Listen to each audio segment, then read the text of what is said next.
Estou de frente hoje com um pastor evangélico dos mais conhecidos e polêmicos do Brasil. Silas Malafaia é carioca de nascimento, mas abraçou uma fé que ultrapassa fronteiras. Malafaia tem o dom da palavra, poder que ele exerce há quase 30 anos em programas de televisão transmitidos aqui, nos Estados Unidos, Europa e África. É líder da igreja Assembleia de Deus Vitória em Cristo e combate abertamente a homossexualidade e o aborto. Silas trouxe esses temas para as últimas campanhas eleitorais, o que lhe rendeu alguns processos e muita publicidade. Recentemente ele foi citado pela revista americana Forbes como um dos pastores mais ricos do Brasil. Não deixou por menos, disse que vai ferrar a Forbes. Pastor, antes de mais nada, muito obrigado pela presença aqui nos nossos estúdios. É que agradeço. Vamos começar pelo assunto mais atual, pela Forbes. Sim. Que é recentíssima. A revista publicou que o senhor está em terceiro lugar entre os pastores evangélicos mais ricos do Brasil, com uma fortuna pessoal avaliada em 150 milhões de dólares, que dá em números brasileiros 300 milhões de reais. E o senhor contestou essa informação. Sim. Deixa eu te falar, Gabi. Safado, sem vergonha, bandido, caluniador, tem tudo que é lugar. Pastor, padre, jornalista, tem tudo que é lugar. Quando a Forbes faz uma declaração dessa, não é uma declaraçãozinha qualquer. Eu vivo de quê? Eu vivo de que pessoas acreditem em mim para darem ofertas, na verdade, porque eu sou um pouco diferente de outros pastores. As ofertas que eu recebo é mais de gente que não é da minha igreja. Eu sou pastor de igreja há 2 anos e meio. Então, há 30 anos eu sou conferencista e tenho programas de TV e recebo verbas de pessoas que não me conhecem de perto. 80% são evangélicos e 20% é gente de tudo que é religião. Então, quando eles falam isso, o que subentende? O ser humano é um ser inteligente, que raciocina, que pensa. Peraí, esse cara tem 300 milhões, está roubando de gente. Não, roubando não. Ele tá metendo a mão. Mas eu gosto de ser, desculpa, eu sou muito franco. Esse cara tá com essa grana toda porque tá metendo a mão em alguma coisa. Aí vamos lá. Onde é que tá a mentira e a safadeza? Primeiro, minha declaração do imposto de renda, eu vou fazer porque você tem credibilidade. Estou sendo honesto.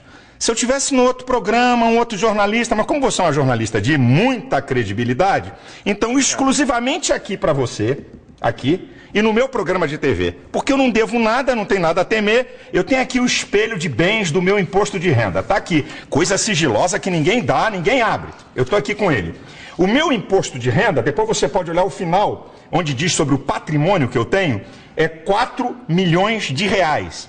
Nesses 4 milhões de reais, tem 2 milhões do capital da editora Central Gospel, porque você é obrigado a declarar o capital, né? Quando você abre uma empresa, qual é o capital dessa empresa? Então isso entra no imposto de renda. Então eu tenho uma casa, 6 apartamentos, 3 meus filhos moram, 3 eu comprei em comodato de construção, que ainda faltam 30 prestações em Vila Velha, de um construtor evangélico. Eu tenho um apartamento em Boca Raton, que está aqui a declaração de bens do Banco Central, ela está aqui. Comprei por 149 mil dólares para pagar em 30 anos. Se eu pegar esse patrimônio atualizado, porque você na declaração do imposto de renda, você põe o dia que você comprou.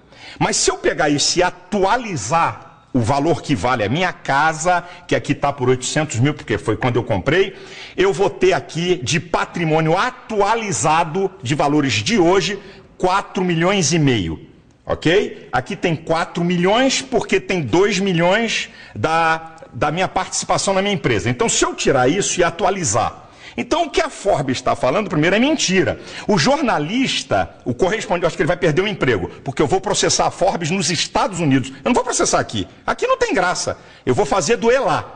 Porque eu acho uma safadeza você denegrir, porque se eu tivesse, eu também diria. Porque há 25 anos eu não tenho salário de pastor. Eu sou pastor há 30 anos, tive salário por 5 anos, não que seja pecado errado, é bíblico. A Bíblia fala até que o pastor tem que ganhar muito bem, pela Bíblia, que ele tem que ser muito bem tratado. Mas há 25 anos eu não tenho salário de pastor. Há 25 anos eu vivo de quê? Como conferencista, eu talvez seja o pastor que mais oferta ganho quando prego fora, porque estou na televisão, essa coisa toda, e da minha editora. Para você ter uma ideia, nos últimos 5 anos eu vendi mais de 1 milhão de livros meus por ano. Mais de 1 milhão. Eu sou o pastor que mais vendo livros, eu sou o pastor que mais vendo palestras em DVD e em CD.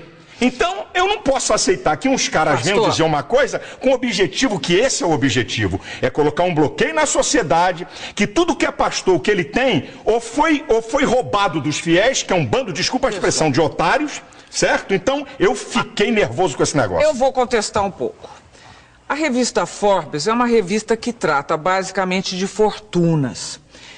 Não é novo, é associado à religião, a todas as religiões, digamos, não estou isentando a católica.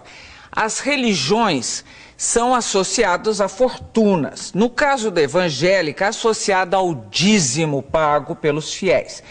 E aí levanta-se a questão sempre, tem sempre esse mistério do dinheiro em torno da religião evangélica, que vem do dízimo, etc. e tal, que sustenta as igrejas. O católico também vem com dízimo. Também, estou dizendo. Também dízimo também. Não é obrigatório, não mas tem. Verdade. Não é obrigatório. Sim. Agora, no caso, esse interesse por essas fortunas que aparecem nas pessoas associadas à religião, por que não seriam do interesse da Forbes? Ela trata de outras fortunas, ela trata de fortunas de muita gente.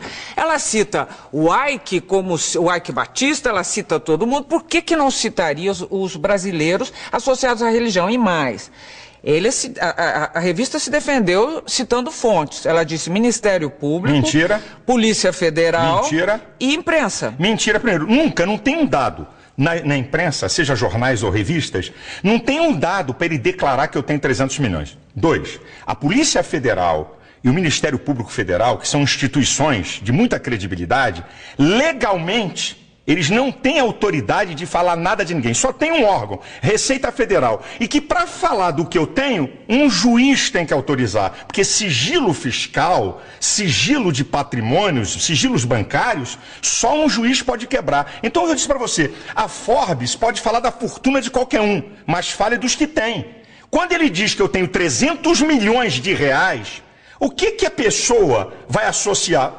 É o ser humano, o cérebro humano, o ser humano, ele é um ser que diferencia dos animais, porque ele tem inteligência e percepção, ele faz associações. Então diz assim, pô, esse malandro aí, esse vagabundo aí, tem 300 milhões porque roubou os fiéis. Então essa é a ideia. E eu não vou receber fama daquilo que eu não tenho, porque para o milionário, Gabi, para o empresário sair, olha, eu estou entre os 100 mais ricos do mundo. Isso dá até crédito para o cara. Os bancos, pô, esse cara aqui está entre os milionários. Para mim é o contrário, o efeito é negativo. Mas, o pastor, você não devia estar fazendo esse tipo de não defesa da teologia da prosperidade. Não, diferente. Aí vem cá. Quem disse? Existe uma coisa, existe o besterol da teologia da prosperidade, existe a teologia da prosperidade da Bíblia. Então explica pra gente. Eu explico para você qual é o besterol da teologia da prosperidade.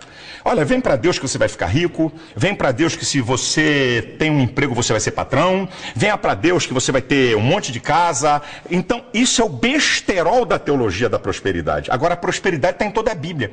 E o cerne da prosperidade diz assim, bem, pastor, me diga uma coisa que a Bíblia mostra que a pessoa pode ser próspera. Ou então, o que faz uma pessoa ser próspera à luz da Bíblia? A Bíblia diz que prosperidade é obedecer às leis de Deus. Tem um salmo, que é o Salmo 112, que diz assim, bem-aventurado o homem que teme ao Senhor e que obedece os seus mandamentos. A sua geração será poderosa. A sua descendência será grande na terra. Fazenda e riqueza haverá na sua casa. E a sua descendência permanece para sempre. O Salmo 1, que é um salmo muito lindo, que diz que aquele que medita dia e noite na lei do Senhor, olha o que diz o salmo, é muito interessante. É como árvore plantada junto a ribeiros, que dá o seu fruto na estação própria, cujas folhas não caem e tudo quanto fizer prosperará. Eu sou a favor da prosperidade. Eu prego prosperidade. Eu não prego besterol. Porque prosperidade não é só finanças. Prosperidade envolve bem-estar. Prosperidade, você viver bem. Tem um monte de coisa junto. Mas a minha pergunta é, os seus fiéis, os mais simples, porque eu sei, todo mundo, você tem fiéis também que são poderosos. Todos os níveis sociais eu tenho. E que fazem doações poderosas e sabem o que estão fazendo e querem fazer isso e podem fazer isso. Agora, quando você fala, Eu às vezes misturo você e senhor. Você, pelo amor de Jesus. Quando você fala quando você divaga em cima dessa teoria da prosperidade, você de alguma maneira não leva o povo, o fiel, a crer que dando o dízimo a vida dele vai melhorar? Bem, deixa eu te dizer, não sou eu que digo isso, é a Bíblia. Sim, mas... Eu não digo, existe uma coisa, a Bíblia, como qualquer coisa na vida, como qualquer ideologia ou religião, os comunistas, ou a ideologia ateísta, ele crê naquilo, ok? Quando você crê, existem um conjunto de crenças e valores que estão arraigados ali. Então, quando eu digo para o meu fiel que ele vai dar dízimo e oferta para ser rico, eu estou falando uma mentira. Agora, quando eu digo para o meu fiel que ele está dando oferta e dízimo porque Deus vai abençoá-lo, é uma verdade. Porque é isso que a Bíblia me aponta. Eu não posso declarar, e nunca declarei isso, que eu não sou tolo, eu tenho um certo conhecimento, eu tenho uma certa formação teológica, e venho de uma família muito tradicional de formação teológica, meus pais são pioneiros no ensino teológico, e também gente da área de educação. Você, além do mais, formado em psicologia. Sou psicólogo. Então, deixa eu te falar, se eu chegar para o meu filho e dizer, minha gente, dá aqui o seu dízimo da sua oferta, você vai ficar rico. Isso é uma afronta. Agora, quando eu digo para ele, se você for fiel naquilo que a Bíblia diz, Deus vai te abençoar. Porque aí eu digo assim... E aí não está... Não está, e eu te explico por quê. Não está passando uma ideia de que os seus desejos serão satisfeitos? Não. Escuta bem, a prosperidade, isso que eu digo, Gabi, se você falar que prosperidade, se um pastor falar que prosperidade é só dinheiro, ele está incorrendo num erro gravíssimo. Prosperidade, eu brinco, eu digo na igreja... Sabe o que é prosperidade? Vou dar um exemplo bem simples e em tese. Você está aqui e ganha R$1.000. O cara da direita ganha 5.000. O da esquerda ganha 4.000. E você vive melhor do que eles. Você tem paz na sua casa, você tem alegria de viver, você tem bem-estar, tem coisa emocional aqui, equilíbrio emocional, você não deve a agiota ganhando menos do que ele. Isso é prosperidade. Sim, eu sei. Mas agora... É isso que é prosperidade. E a gente tem que ensinar o povo a isso. Mas agora, vamos ser honestos. Sim. Honestíssimos.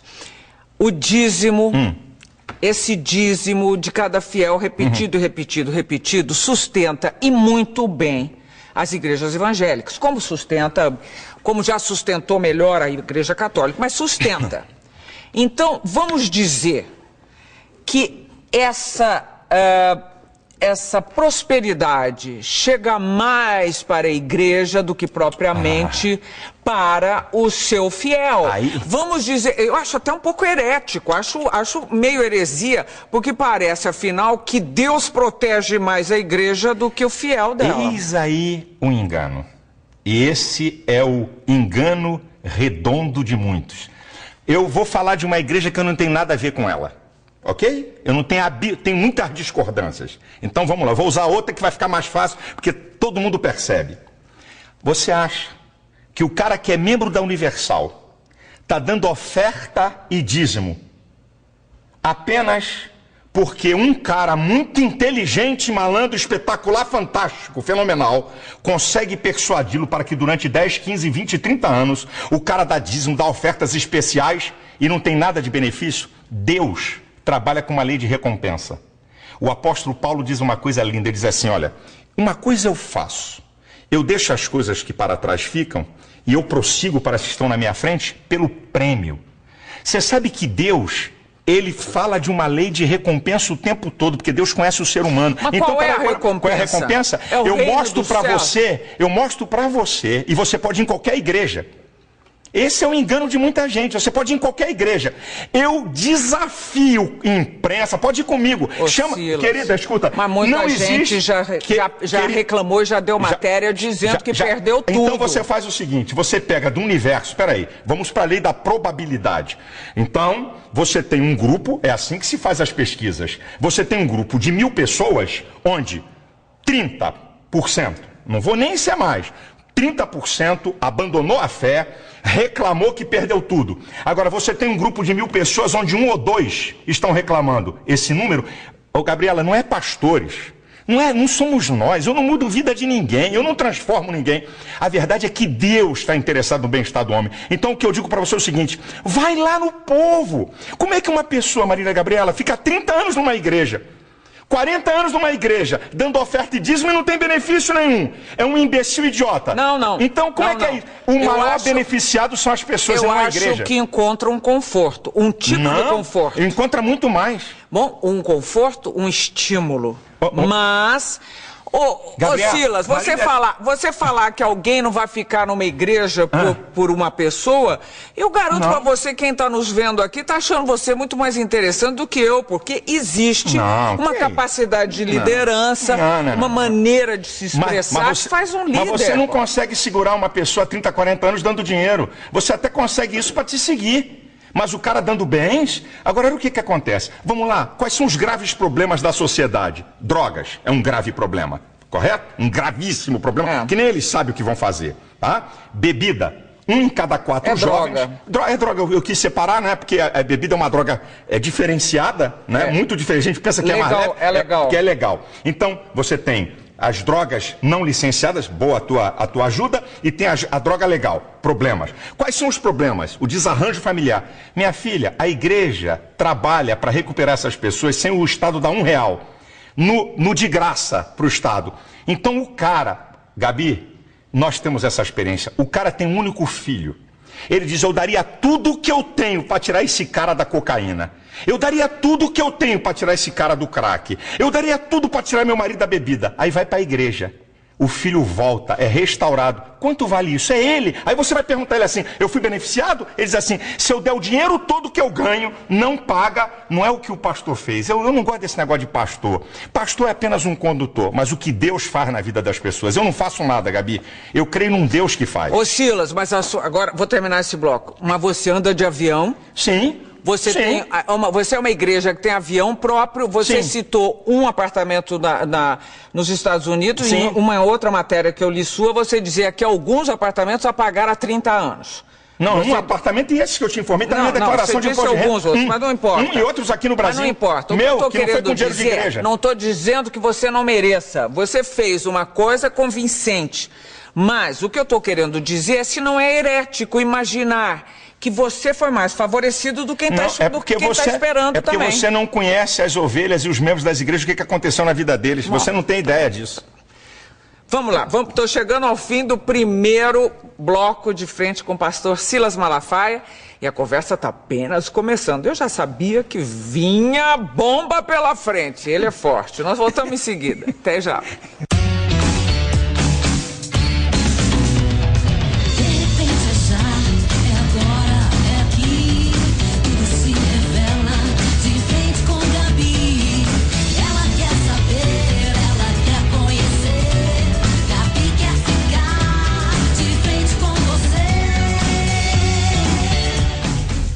De volta e de frente com o pastor Silas Malafaia. Agora vem bomba. Vamos lá. O pastor, o Silas. No discurso de posse para o segundo mandato, o presidente americano Barack Obama disse textualmente: nossa jornada não estará completa até que nossos irmãos e irmãs gays sejam tratados como qualquer pessoa. Na sua igreja ele não teria sido reeleito. Na minha igreja, não. Ele não teria sido reeleito. Deixa eu falar sobre essa questão de homossexualismo. Homossexualidade. Isso, obrigado. Deixa eu te falar uma coisa. Primeiro, ninguém nasce gay. Homossexualismo é um comportamento. Eu vou fazer uma definição. Tá, então vamos lá. É contestável. É contestável? Eu mando vir na genética. Quem é que pode dizer se alguém nasce gay ou não? Não é a psicologia, é a genética. A ciência que pode dizer, é igual ao aborto. Quem é que pode dizer onde começa a vida? A biologia. Então, quem é que na ciência? Então, eu vou primeiro para... Bom, você sabe que as últimas pesquisas andaram mapeando o cérebro de gente aí. Não deu nada, olha aqui. Deixa eu te falar. Deixa eu falar uma coisa aqui para você que é muito interessante. Ninguém nasce gay. Não existe ordem cromossômica homossexual. Não existe gene homossexual. Existe ordem cromossômica de macho e de fêmea.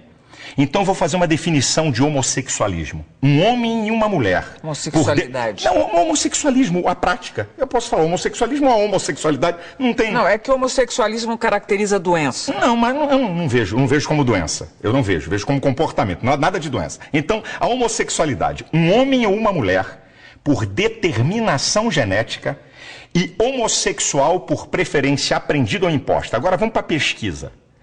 46% dos homossexuais foram violados, violentados quando crianças ou adolescentes. Como é que alguém nasce? 46%. 54% escolheram ser. Então, primeiro, homossexualismo é comportamento. Então vamos para a genética.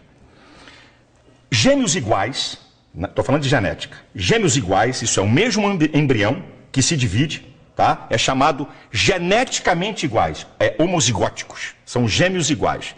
Então o que tinha que acontecer? Se um gêmeo é hétero, o outro teria que ser hétero. Se um gêmeo é homossexual, o outro teria que ser. Então, vamos lá. 35% dos gêmeos que são homossexuais, o outro, 65% são héteros. Então, como é que são iguais? Como é que nasce? Espera aí, eu estou falando de nascer homossexual. Eu estou falando de genética. Tá bom. Não tem uma fonte na genética. Não tem uma fonte, traços psíquicos, não sei o quê. Então vamos lá, 46% passaram a ser homossexuais e eles não falam. O dia que eu falei isso, a partir do dia que foram violados e violentados... Então você já está dando um outro dado. Eu estou dando um dado. No geral, violentados por quem? Não, por parentes, violentados por vizinhos. Não, por ser heterossexuais. Bom, então vamos lá. Então, nascer é o seguinte, eu vim a esse mundo e tenho essa vontade. Por que animais, e nós somos mais um na natureza, por que animais praticam não nascem homossexual? Praticam sexo com muitos animais, com animais do mesmo sexo e não são perturbados na outra sexualidade?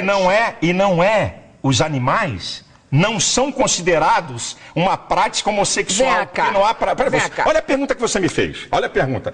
Nós estamos conversando e disse assim, eu disse aqui, ninguém nasce homossexual. Foi a minha resposta aqui para você. Eu já disse que é contestável isso. Você disse que é contestável, eu digo, o que tem argumento. A ciência, o que é ciência? Tem que ter observação. Por que a evolução é teoria? Porque você não pode comprová-la na observação. Agora, então, escute. Eu vou passar...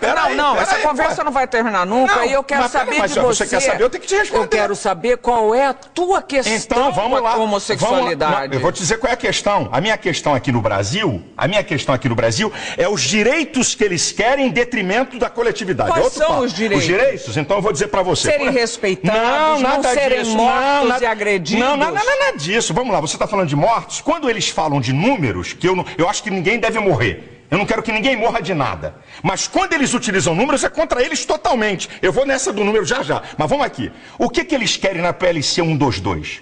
Número 1. Lá no artigo 20, parágrafo 5º, está dizendo o seguinte, que se um homossexual sofrer constrangimento vexatório de ordem ética, moral, filosófica, tá lá. Então, ok? 3 a 5 anos de cadeia. Então vamos para a Constituição. Artigo 5º, inciso 8. Ninguém será privado por convicções filosóficas, religiosas e políticas. Então quer dizer, o que é...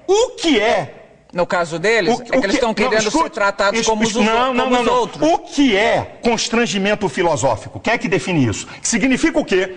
Se olhar para a cara de um homossexual mal, olha, você está me constrangendo filosoficamente. O que é isso? Que papo é esse? Pera aí um instantinho, O artigo 8 ali, né? É o que está lá. Artigo 20, parágrafo 5º. Não, você está aqui, ó. Não, eu tô com ela. Não, aqui, você quer que eu leia? Mas a interpretação que você está dando... A interpretação o meu medo é que o que você fala com toda a propriedade e convicção possa... Como você disse, não tenho nada contra homossexuais, você já disse mais de uma vez. Não tenho nada, não quero que eles sofram violência, etc. Nenhum, mas acontece que não todas as pessoas têm a formação que você tem, ou têm um tipo de disposição esclarecida. Você, falando com essa convicção e desta forma e com essa sua interpretação, pode eventualmente estar influenciando pessoas que vão sim praticar violências contra homossexuais. Então vamos cortar programas de televisão, vamos cortar novelas, vamos cortar filmes que tem ação, porque vai influenciar alguém a matar. Aí a sociedade para. Então a televisão vai ter que parar agora, vai ficar só Marília Gabriela. Porque tem entrevista. O cara que mata não vai poder mais filme na TV. Você acha que os homossexuais que pagam impostos, trabalham não têm direitos, os mesmos direitos que você tem? Eles têm. Se eu tomar um tapa na cara, É igual um homossexual tomar um tapa na cara. Se alguém me xingar, a lei tá igualzinha pra eles se alguém xingar eles. É igual, não tem filha. sido dessa maneira. Não, se não tem sido... Não tem sido. Se tivesse sido até agora, eles não estariam atrás de uma lei que os protegesse, olha, eu vou dizer uma Silas. coisa. Eu fui ofendido com a suástica na reunião da comissão de cidadania. Botaram o meu nome com a suástica, que é crime no Brasil. Eles querem uma lei para atacar, xingar, atingir quem eles querem, estarem protegidos acima de todos. Uma vírgula para eles. Então, eles não estão atrás apenas... Você quer ver uma outra? A linha B do artigo 8 da PLC 122. Ninguém pode impedir a afetividade de um homossexual, transgênicos, bissexuais. Este direito será dado aos demais cidadãos. Quer dizer, a preferência passou a ser deles. Então agora eu vou para o campo da realidade. O lugar do culto é protegido pela Constituição. Tá certo? Lugar do culto, lá dentro do culto. Ninguém entra, ninguém faz bagunça que vai dançar. O pátio da igreja não. Então o que significa que essa lei estiver aprovada? Se no pátio da minha igreja tiver um casal de homossexual se beijando e eu botar pra fora, 3 a 5 anos de cadeia. O que eu vou dar esse mole pra eles aonde? Nunca. Vem cá. Os seus fiéis, imagino, entre eles deve haver homossexuais. Que foram ou que estão buscando sair. Mas existem. Que estão buscando sair. Entre os pastores também. Se houver... Pela lei da probabilidade. Olha, se tiver pastor homossexual, Deus fala na Bíblia, adultério, homossexualismo, prostituição, o cara é passível de ser excluído daquela congregação. Então, se um pastor tiver um caso com uma mulher, ele perde o cargo de pastor. Se um pastor tiver um caso de homossexualismo, ele perde o caso de pastor. Se um pastor for solteiro e tiver uma relação sexual com qualquer uma, vai perder o cargo. Então, a Bíblia trata do mesmo nível. Algum do fiel seu homossexual chegou a conversar com você sobre esse assunto ou não existe sequer conversa a respeito? É claro, pede socorro. Olha, a igreja está lotada de gente Você, como psicólogo, chegou à conclusão de que um homossexual deve e pode ser realmente... Olha, eu vou pedir, desculpa a minha ousadia de falar com você. Um dia, Gabi, traga aqui Joide. É um pastor que foi travesti na Europa, está casado há 12 anos, que eu falando é uma coisa. Você tem que ver, ele tem foto, ele como travesti, bonitão, peitão, colchão, babababá, ele tem as fotos... Ouça alguém que foi reorientado. Você aceita que ele podia ser um bissexual? Não, conversa com ele pra você ver. Eu tô perguntando se você aceita que ele podia ser um bissexual. Pode ser um bissexual. Agora, mais o cara grave vai botar do que 380 de peito, vai botar bumbum e coxa e ser bissexual. Mas olha aqui, não virou, depois não casou e tudo? Casou. Agora, eu vou fazer uma pergunta pra você. Você não acha outra vez, eu acho um pouco herético, que... criaturas de Deus, digamos, sejam julgadas em nome de Deus? Que autoridade, que autorização deu ele para qualquer ser humano ficar julgando o outro nesse nível? A autoridade não é para julgar a pessoa. A autoridade da Bíblia é para condenar pecado. E eu vou dizer uma coisa para você. Você sabia que Jesus falou mais sobre o inferno do que sobre o céu nos evangelhos? Jesus falou mais. E por que Jesus falou mais sobre o inferno do que sobre o céu? Para mostrar o perigo que é ele e para quem vai para lá. Então a Bíblia define o que é pecado. Então eu não estou aqui para acusar A, B ou C, mas eu estou aqui para condenar o pecado. Então, na minha visão, ok? Da minha crença e valores, da minha visão espiritual, do que eu creio na Bíblia, a homossexualidade, o adultério, a prostituição são pecados claríssimos à luz da Bíblia. Então, um casamento que não der certo para você também tem que continuar lá para sempre. Não. A pessoa não pode se separar e fazer outra família com outra pessoa. A Bíblia dá. Mas essa interpretação, essa interpretação é muito fortuita. Não. Quando você diz assim, eu estou aqui para defender a família. Tem vários divorciados. Mas quando você diz, eu estou aqui para defender a família, eu quero saber que família é essa, que conceito de família é esse, que desde a época de Cristo não foi revisto. Que conceito de família? Toda a história da civilização humana, toda a história, o que eu estou te falando é antropológico, sociológico e teológico. Toda a história da civilização humana está sustentada. Um homem, uma mulher e sua prole. Você está passando pela Grécia Antiga também. Filha, eu estou falando da história, é isso. Que tinha homossexuais, a história da humanidade é isso. É isso aqui. Na faculdade, eu acho uma Mas você sabe que tinha homossexuais sempre. Em todos os tempos, que desde que o homem, na época de Noé, Quando Deus mandou o dilúvio, a depravação moral era de altíssimo grau. Deixa eu dizer uma coisa, Gabi. O que muda é a tecnologia. O homem é a mesma coisa, com suas loucuras, com seus desejos, é a mesma coisa. O que muda é a tecnologia. O ser humano é a mesma coisa. Então presta atenção, a Bíblia, eu estou falando de Bíblia do que eu creio. Eu estou falando daquilo que eu creio e do que a Bíblia fala. A Bíblia é um livro para quem quer crer ou quem não quer crer, que é um direito de cada um. À medida que eu sigo aquele livro, certo? Que eu creio que é a palavra de Deus, porque é a única fonte de conhecimento filosófico, teológico, científico e vulgar. Não tem outro livro no mundo que tenha essas 4 fontes de conhecimento. Só a Bíblia, certo? Nenhuma verdade científica da Bíblia até hoje foi derrubada. Nenhuma delas. Então, quando uma pessoa, certo? Na igreja, uma pessoa... Estou falando da família. Vou voltar para a família. Então, a família nuclear... Na faculdade, é isso, tá aqui me lembrando o que eu estava falando. Na faculdade eu ouvi. Durante 5 anos, eu ouvi isso que eu vou te falar. A criança, quando nasce, o primeiro objeto de amor dela é a mãe.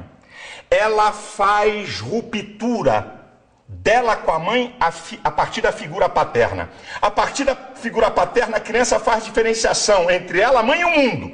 Eu cansei de ouvir isso. Sabe de Freud, que tanto falam? Freud estudou o caso de uma paciente homossexual e descobriu que ela é homossexual pela relação dela com o pai. Manda rasgar o compêndio de Freud. Manda eles rasgarem. Tá lá, estudo de Freud. Ele reorientou a mulher e ela passou a ser heterossexual. Então vai dizer que não pode ser reorientado? Quem disse que todo mundo... Eu não tô aqui, Gabi, eu não tô aqui para impedir ninguém de ser homossexual. Eu não tô aqui para impedir ninguém de adulterar. Eu não tô aqui para impedir ninguém de se prostituir. Isso é problema de cada um. Olha, eu vou fazer vou propor um problema a você, que é contra, inclusive, o aborto, a legalização do aborto. Supondo que nasça uma criança e que a mãe dessa criança não vai poder criá-la. Um casal homossexual se dispõe a criar essa criatura, que senão vai ficar jogada à disposição do que seja, numa instituição que vai tratá-la mal. Você acha que ainda assim um casal homossexual não pode ter essa criança e fazer dela um belo cidadão, uma bela cidadã, e criar um ser humano digno, com todos os seus direitos, com toda a sua inteligência, com toda a sua com todo o seu amor e compaixão pelo outro? Primeiro, tem mais na fila casais héteros esperando crianças? Não, eu não estou perguntando isso para você, eu estou perguntando conceitualmente. Eu estou falando das novas famílias. Eu não acredito que 2 homens possam criar uma criança perfeita no sentido total que você quer, como um ser. Eu não acredito, porque eu acredito que Deus fez homem e mulher e esses seres é que se completam. E ó, tá na França, ninguém chamou de fundamentalista, hein? Silas, ninguém chamou de fundamentalista. As famílias eu não acredito mudaram. Mudaram. Não, querida, a sociedade como um todo mudou. Vamos ver daqui a 50, 60 anos o que vai acontecer. Mudou tudo, daqui a 50, 60 anos. Mas daqui a 50, 60 anos, o que é que pode acontecer? O que pode acontecer? Crianças que essa questão de adoção é agora nova, 10 anos, 12 anos, não tem mais do que 15 anos isso no mundo. Então, não adianta agora vir com fotografia de jornal e mostrar 2 caras com uma criança feliz.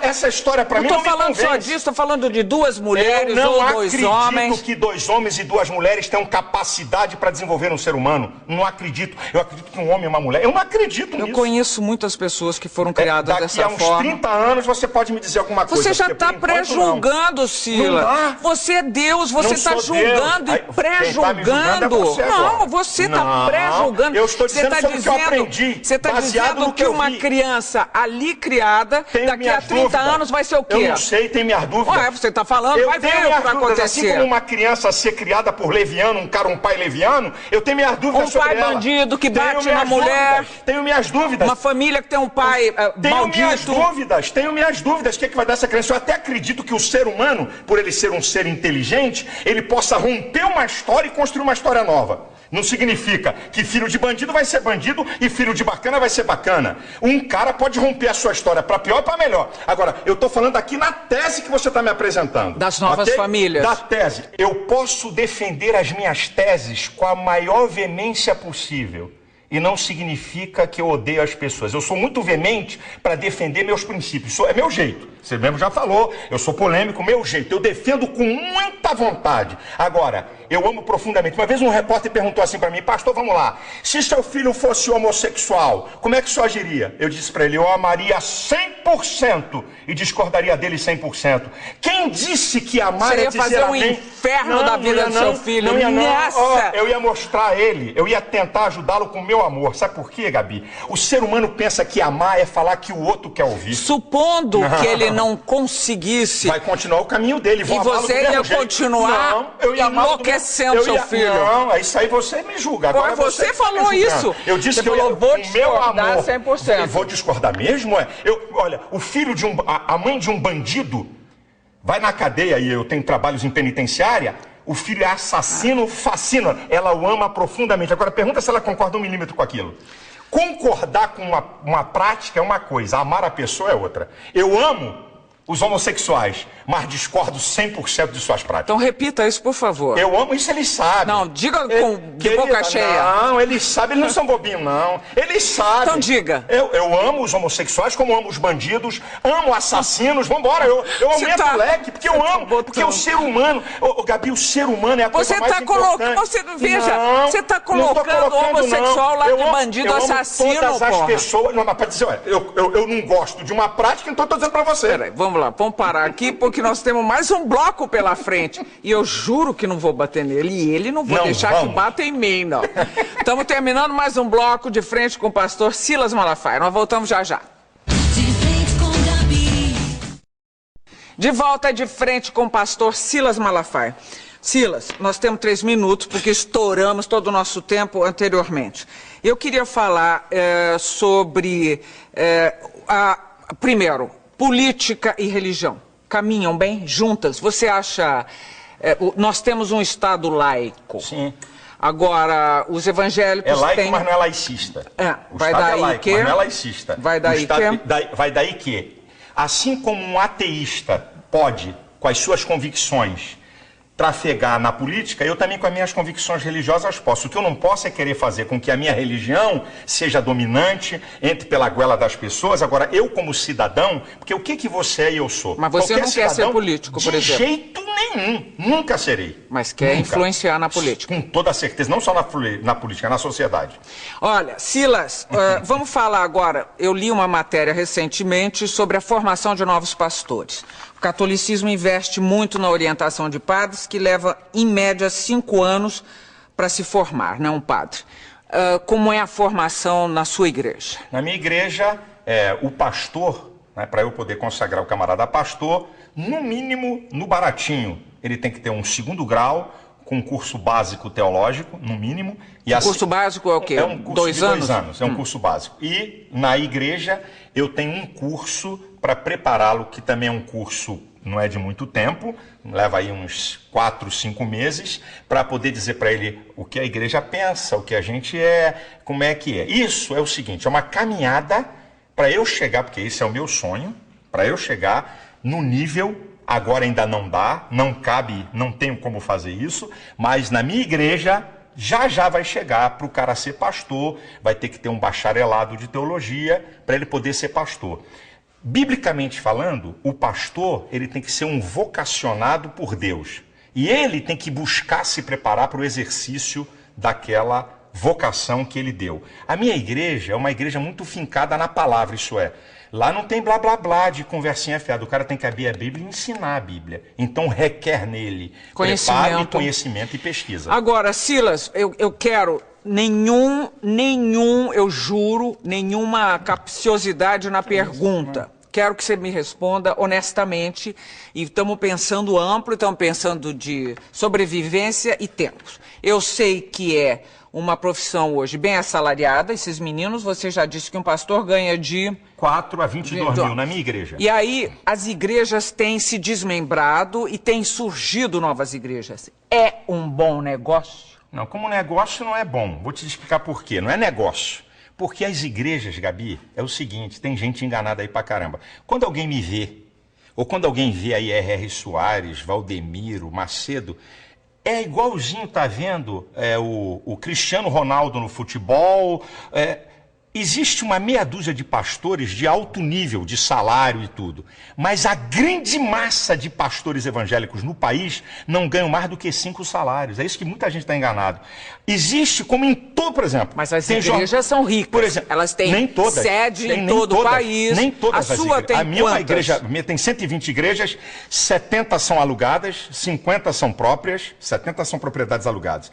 Eu sou um camarada visionário que quero fazer com que meu pastor desempenhe a sua função com dignidade. Eu não quero que ele fique preocupado com escola de filho, com comida em casa, para ele poder dar atenção àquela ovelha. Então, eu quero dar dignidade ao cara. Mas, Gabi, o que tem de pastor nesse país que ganha 1.000 conto, que ganha R$1.500, vocês não têm ideia. É porque a mídia, quando olha, é igual, com todo respeito, sem querer saber nada, é igual a você. Você é top como jornalista, mas tem um monte de jornalista aí que não vou falar, que só Deus sabe quanto eles ganham. Mas eu estou dizendo, a perspectiva dos que começam a chegar a ser Silas Malafaia. Não é. Ele ganha 1.500, mas ele está lá. É uma perspectiva. Mas não é, porque para ele poder... Eu ainda não... Eu abdiquei do salário da minha igreja. Eu, pessoalmente, certo? A minha igreja é uma igreja que paga muito bem a pastor presidente. Então ele sabe que para chegar num nível grande, ele vai ter que presidir uma organização. E aí é que está enganado. Se fosse fácil, todo mundo fazia. E não vai ser brincadeira ele presidir uma organização. Você alguma vez na vida passou pela Igreja Católica? Teve alguma passagem pela Igreja Católica? Não. O Papa representa alguma coisa para você? Não. É um líder de uma religião, apenas isso. Com respeito seu? Eu respeito porque é um líder de uma religião, eu tenho que respeitar. Agora, não reconhecemos ele como sucessor de Cristo, não reconhecemos esse reconhecimento, nós não damos a ele. Existe um sucessor de Cristo?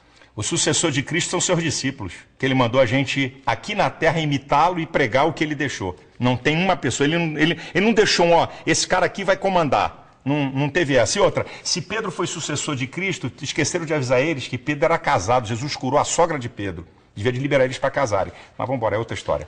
Outra história também que devia ter homossexual à beça naquela época. Podia ter, eu não tenho dúvida nenhuma disso. Então, terminando mais um bloco de frente com o pastor Silas Malafaia, nós voltamos daqui a pouquinho. Até já. De frente com Gabi. De volta para a parte final de frente com o pastor Silas Malafaia. Esporte você praticou na vida ou não? Pereba jogando bola. Sou ruim de bola. Pereba? Pereba é ruim, é o cara ruim. Sempre joguei, gosto de futebol, mas sou ruim. Mas vamos ver lá agora. Bate-bola, jogo rápido, tá bom? Divórcio. Sou contra. Casamento. Sou a favor. E morar junto. Sou contra. Por quê? A não ser que seja casado, sou contra. Tudo que sai fora da legalidade do casamento, sou contra. Mas... Você está me perguntando, eu estou respondendo, sou contra. Judaísmo. É o antecessor do cristianismo. O judaísmo foi fundamental para chegar até o cristianismo. Por isso que nós ainda temos o Antigo Testamento na Bíblia. Islamismo. Eu acredito de um radicalismo muito horroroso para o que a gente chama de religião. Não tô falando de radicalismo não, né? Não, tô na falando minha de, frente agora. Vou deixar passar. Que manda matar, que não aceita os outros. É isso que eu estou falando, para matar. Não aceitar. Quem disse que a sociedade a gente aceita todo mundo? Ué, quer dizer que ser bacana é aceitar todo mundo? É isso que é o bacana? É ter um olhar condescendente. Não, é aceitar todo mundo. É entender. Você que é psicólogo devia entender isso. Não vamos começar a brigar de novo. Não, a vida não é assim não. Parada gay, então, diga pra mim. Parada gay é uma publicidade acerca de algo que eles estão mentindo o tempo todo e que a Folha de São Paulo fez a casa cair, sobre o número. Silas Malafaia por Silas Malafaia. Eu sou o seguinte, eu acho que de vez em quando eu sou chato, de vez em quando eu sou muito duro para questionar as coisas, assim, num embate eu podia muitas vezes... Não é aqui com você, muitas vezes eu falo alto demais, quando eu estou num embate eu podia falar mais baixo. Minha esposa diz, Silas, diminui um pouco o volume, minha esposa diz assim. Mas acho que eu sou um idealista, eu tenho ideais e eu não abro mão da família, que é a coisa mais... é a base de sustentáculo da sociedade. Aí eu vou dizer uma palavra espiritual, do mundo espiritual. O maior interessado em destruir a família é o diabo, porque quando ele destrói a família, ele desarruma toda a sociedade. Crack, cocaína, bebida. Vai lá numa análise bem profunda se não tem uma participação dessa história da família. A família é uma coisa muito, muito importante. Olha aqui, obrigada pela entrevista. Deus te abençoe, viu? Meu desejo é que esse Deus que eu creio se revele cada vez mais a você e que as pessoas que estão nos assistindo, eu não conheço as pessoas, não sei o que está acontecendo com elas, mas se você me permitir, eu quero liberar uma palavra. Talvez precisando de cura, talvez gente sem paz, talvez gente perturbada com as coisas da vida, que Deus se manifesta a você, trazendo paz, alegria e equilíbrio. Que o meu, que eu não sei se é o mesmo seu, te perdoe. Ah, ele me perdoa, porque eu sou pecador. Obrigada, Silas. A gente se vê aqui no próximo programa. Até lá.